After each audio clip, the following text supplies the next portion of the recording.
question about a few questions. One is about I didn't know that we can use candles fueled by sunflower oil, but I tried to start a fire with this kind of oil. It doesn't get lit on fire.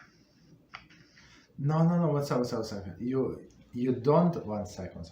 You don't lit the oil. You lit the wick, right? This thing that you put inside. It's made of cotton or something. I'm not sure what it.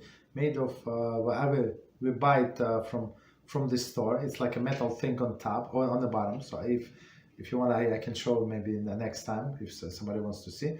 Or you just type candle wicks and they sell it separately. You can do it yourself, right? And you put oil and put inside of this oil this wick, and you fire the wick. So wick is burning. So and it's absorbed the oil, so oil goes up to the wick. The oil is not burning like directly, indirectly through the wick. And that's actually how you burn. I think most of the oils are going to burn like that. I mean, maybe there is exception, but I'm not aware of it. Okay, go ahead. And about the length of the candles, because I was listening in this class that like people get nervous about the Shabbos candles being burned overnight, but yes. Why don't they use candles that extinguish immediately? I didn't get the point. Why don't they use separate candles that do not get extinguished immediately? That's the question? Yes, for example, the duration of the candle, being the duration like the whatever is the duration of the Shabbos dinner, and that is extinguished after that. No. Okay. So there is a special section, separate section in Shol HaMoed, and they say was that you're not allowed to put the candles next to the window. Why? Because in the summer the gas wind can come and they extinguish the candle, or you cannot put a candle like in the winter or whatever behind the door. Somebody is going to enter into the door. They're going to extinguish the candle. So those things are not allowed. But what we said that there is a way to regulate how long these candles are going to burn.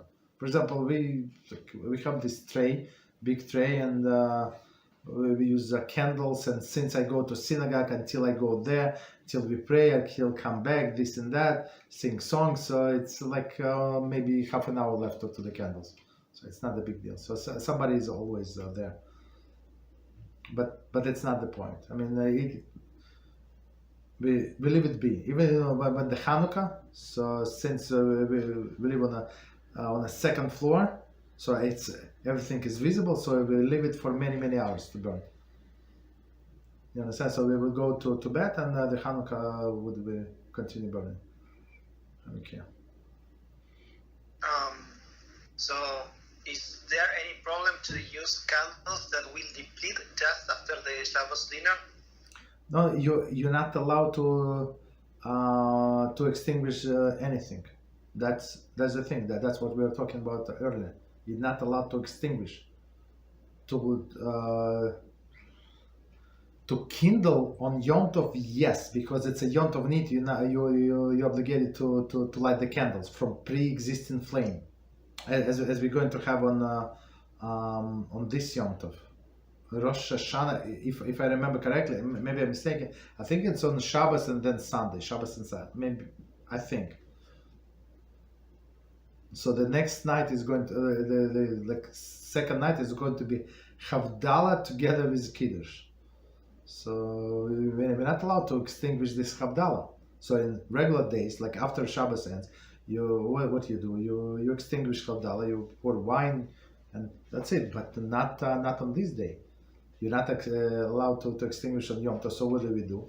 We put 2 candles, 2 wicks together. It is Havdalah. When we finish with procedure of Havdalah, we just put them in the candlesticks and they continue burning. That's it. No extinguishing. So for how long must these Shabbos candles must shine.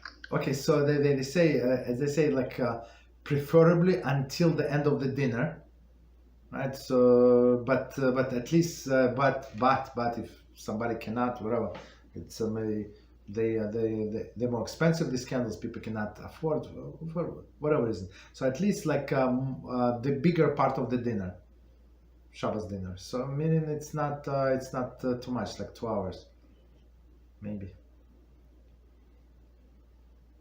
So the standard candles were like in our stores it's 3 hours, like standard. And then if you want to upgrade, so you have 4 hours and 5 hours. There I saw even 7 hours. That's a very Hasidic candle, right? But like on one hand it's very good, but on another hand, I'm not trying to insult anybody, but are they going to say Shema on time? That's this thing. You understand? There is a certain period of time in the morning when you have to say Shema. If you Shabbos like for 7 hours, okay, but well, what time are you going to get up? That's the issue. That's a big issue. So we always have to balance, even though you have to enjoy Shabbos and prolong, but prolong with the proportions, because you cannot prolong and then desecrate another mitzvah. Not an expense of other mitzvahs, basically. Okay. What else? Yeah, go ahead. Other question about Shabbos is it not allowed to put off a fire because of not being careful? So that is like immediately punishment of lighting a fire on Shabbos? Lighting? You said extinguishing. I don't understand. What is it? Yeah, because someone who's not careful and leaves something flammable can catch fire on Shabbos. Okay. And then, for example, somebody starts a fire in the house, it's not allowed to put off this fire. So maybe is this a punishment for violating Shabbos in this manner? I'm not sure if Hashem usually that does not work this way, but practically speaking, so when it says that we're not allowed to extinguish the fire, we're not allowed to pour water on the fire, right? But we're allowed to extinguish indirectly. What is it indirectly? So you have, let's say today's like very popular is plastic buckets, right? So you have this plastic bucket. So let's say they've fire somewhere on the floor, right? Something fell on the floor, they burn. So you can fill this plastic bottle and put next to the fire. Well, if you fill it with water, the fire is going to burn the bucket. It's going to explode and extinguish the fire indirectly. There is no problem whatsoever. Or put like wet towels around the fire, so it's not going to continue and they stop. Also, would we allowed to use a fire extinguisher? No. This is directly. If you want to do around with fire extinguisher, there is a problem with fire extinguisher. So technically, if there is no like danger to life, you're not allowed to put a fire, unless as I said, like this indirect way. So when I have this bottle or something like from juice or something, right, empty bottle, and I pour water and I put next to the fire comes like 2 minutes later, the bottle explodes and all the water like extinguishes the fire. There is no problem whatsoever. It's indirectly. I did not do anything directly, so this would be allowed. But to pour from the bottle into the fire is not.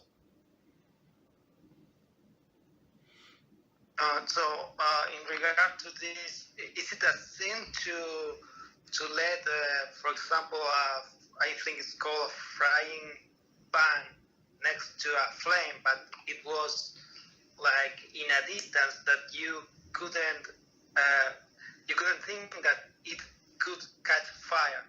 And what if this thing catches fires on Shabbos or Yom Tov? Is it this transgression, big sin? Right. On Yom Tov, there is no problem whatsoever, since you're allowed to cook. So this is not a muktzah. You understand? So you're allowed to move around, right? And one of the ways to extinguish the fire maybe to cover with something, to would be right. Because at the sides of a frying pan usually is flammable remainings of oil. Of oil, yes. If you let this frying pan next to a flame on Shabbos, thinking that it is far enough that it is not going to catch fire. We don't have we don't have an open flame. So a very important point: we don't have open flames on Shabbos. It is forbidden to have open flames. You have blech. There is a metal sheet of aluminum that you cover. So because you're not allowed to even warm up the food without this blech. So there are two ways how to warm up the food according to Gemara.